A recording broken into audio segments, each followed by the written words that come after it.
After you have chained one and fastened off, next is we're going to into the same stitch as where we did the slip stitch. You can start working a chain one first to bring up the yarn, and then work a single crochet. So we will just work one single crochet into each stitch for 2 more rounds.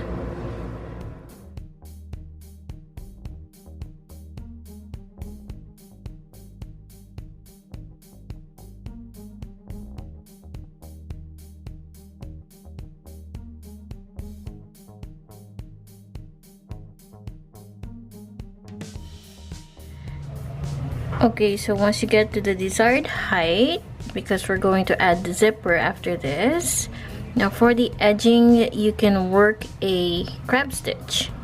So to do that, after chaining one and slip stitching to end the final round, we're going to work a crab stitch, and we're going to start from left to right.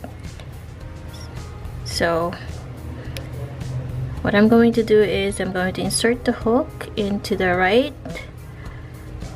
side, this one, the first stitch on the right side, and then yarn over, and then you've got 2 twisted loops. You're gonna yarn over and pull through 2, and then we're simply going to repeat.